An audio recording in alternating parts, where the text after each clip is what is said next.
Hi అండి. నా పేరు సబిత. హ్మ్. మాది ఇక్కడే హన్మకొండ అండి. నేను చిన్నప్పటి నుంచి బాగా చదువుకునేదాన్ని. పెద్దయ్యాక కూడా ఏదో ఒకటి సాధించాలనే ఒక ఉద్దేశంతోనే బాగా చదివాను. ఏమైపోయిందంటే సడన్‌గా నాకు చిన్న ఏజ్‌లోనే మ్యారేజ్ కావడం, ఇంటర్ సెకండ్ ఇయర్ తర్వాత మ్యారేజ్ కావడం జరిగింది. అనుకోని పరిస్థితుల వల్ల మ్యారేజ్ అయ్యింది. అయ్యాక కూడా నేను స్టడీ కంటిన్యూ చేద్దాము, ఏదో ఒకటి నాకంటూ ఒకటి గుర్తింపు ఉండాలనేది నాకు చిన్నప్పటి నుంచి అది మైండ్లో పడిపోయింది. అంతే ఇదిగా నేను కష్టపడి చదివాను. బట్ కొన్ని అనుకోని రీజన్స్ వల్ల నా మ్యారేజ్ తొందర అయ్యింది. అయిన తర్వాత కూడా స్టడీ కంటిన్యూ చేద్దాం అనుకున్నాను. కానీ కొన్ని పరిస్థితుల వల్ల, మా అత్తయ్య వాళ్ళ ఇంట్లో కొన్ని పరిస్థితుల వల్ల నాకు కుదరలేదు. ఇక ఖాళీగా ఎందుకు ఉండడం అని చెప్పేసి మాకు తెలిసిన ఆంటీ ఉంటే తన దగ్గర నేను బ్యూటీషియన్ కోర్సు నేర్చుకున్నాక ఒక 6 months కోర్సు ఉంటుంది. అందులో నేర్చుకొని ట్రైనింగ్ తీసుకున్నాక తర్వాత నేను ఓన్గా చిన్నగానే ఇంట్లో వరకు పార్లర్ పెట్టుకొని రన్ చేసేదాన్ని. నా వరకు నేను సంపాదించుకోవడం, మనీ ఎర్న్ చేయడం, నాకు కొంచెం అమౌంట్ వచ్చినా చాలా హ్యాపీగా అనిపించేది. మా భార్య ఎంత సంపాదించినా నా అమౌంట్ ఒక 10 రూపీస్ వచ్చినా, 20 రూపీస్ వచ్చినా నాకు అది చాలా హ్యాపీగా అనిపించేది. ఆ డబ్బులు చూస్తుంటే అంటే నేను కూడా కష్టపడగలను, ఓన్లీ హౌస్ వైఫ్లా ఉండొద్దు అని చెప్పేసి చాలా ఇది చేశాను. తర్వాత ఆఫ్టర్ దట్ డిగ్రీ కంప్లీట్ చేశాను, పీజీ కంప్లీట్ చేశాను. జాబ్ చేద్దామని చూశాను కానీ ఇంట్లో వాళ్ళు ఒప్పుకోలేదు.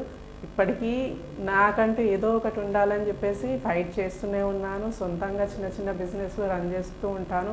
మగ్గం వర్క్ అని, ఇమిటేషన్ జ్యువెలరీ అని. ఎందుకు ఖాళీగా ఇంట్లో కూర్చుంటే వాల్యూ ఉండదు. ఎవరైనా, ఆడపిల్లలైనా ఆడవాళ్ళైనా ఎవరైనా డబ్బు విషయం అని కాదు, మనకంటూ ఒక గుర్తింపు రావాలి, మనకంటూ ఒకటి ఐడెంటిటీ ఉండాలని చెప్పేసి నేను చాలా స్ట్రగుల్ ఫేస్ చేశాను. ఇప్పటికీ నాకంటూ ఏదో ఒకటి సొసైటీలో కనీసం ఒక 10 మందిలో నా పేరు అనేది నేను గొప్పగా చెప్పుకోవాలనేది, పలానా వాళ్ళ ఫాదర్ అని, పలానా వాళ్ళ కూతురు అని, పలానా వాళ్ళ వైఫ్ అని, పలానా వాళ్ళ మదర్ అని ఇట్లా చెప్పుకోవడం నాకు ఇష్టం ఉండదు. ఇప్పటికీ నేను అందరూ అంటారు ఏముంది, ఏజ్ అయిపోయింది, ఏజ్ ఏముంది, ఏజ్ ఒక నంబర్ అంతే. మనకు కొన్ని పరిస్థితుల వల్ల మనం బ్యాక్ అయిపోయాం తప్పించి, కానీ ఎప్పటికీ మన మైండ్ అనేది యాక్టివ్ ఉంటే మనకు ఏజ్ అనేది ఒకటి మ్యాటర్ అనేది కాదని నా ఉద్దేశం. ప్రజెంట్ నేను పార్లర్ అనేది తీసేసాను కొన్ని రీజన్స్ వల్ల. అయినా ఇంట్లో వరకు ఏదో చిన్న చిన్న వర్క్స్ చేసుకుంటూనే ఉంటాను, రన్ చేస్తూనే ఉంటాను. మా పిల్లలు, నాకు 2 ఆడపిల్లలు, వాళ్ళకి అదే చెప్తాను, కనీసం మీ కాళ్ళ మీద మీరు నిలబడాలి, ఒకరి మీద డిపెండ్ అయి ఉండొద్దు. ఎందుకంటే చాలామంది లేడీస్ని ఎందుకు లేను, ఇంట్లో ఉండు, ఇంట్లో పనులు చూసుకో, ఇంట్లో వరకే ఉండు అని చెప్పేసి డిస్కరేజ్ చేస్తుంటారు. అది నేను ఫేస్ చేస్తున్నాను ఆల్రెడీ.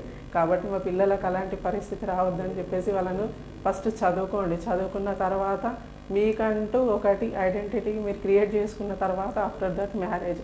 అప్పటి వరకు ఎట్లాంటి మ్యారేజ్ కానీ అట్లాంటి, అంటే మ్యారేజ్ చేసుకోవడం అనేది తప్పని కాదు, నేను అనట్లేదు. బట్ ఆడవాళ్ళకి ఎట్లుంటుంది అంటే మ్యారేజ్ అయిన తర్వాత ఏది ఉండదు, ఈ పిల్లలు, ఫ్యామిలీ, అదే ప్రపంచం అవుతుంది. ఎంత బాగా చదువుకున్న అమ్మాయినైనా, ఎంత చేయాలని ఎంత ఉన్న అమ్మాయి కూడా అక్కడికి డ్రాప్ అయిపోతుంది. ఆ ఫ్యామిలీ సెంటిమెంట్ అనేది అట్లా లాక్కుంటుంది. కాబట్టి ఏదున్నా ఒక టైం వరకు, ఆ టైంలోనే ఆడపిల్లలందరికీ ఇచ్చే మెసేజ్ నేను ఏంటంటే, మీకు ఇచ్చిన టైంని మీరు యూజ్ చేసుకొని బాగా చదివి మీకంటూ ఒక గుర్తింపు వచ్చాక పెళ్ళి, ప్రేమ, ఈ మధ్యనైతే ప్రేమ అనే దాంట్లో చాలామంది పడిపోతున్నారు. ప్రేమించడం తప్పు కాదు, నేను తప్పనడం లేదు.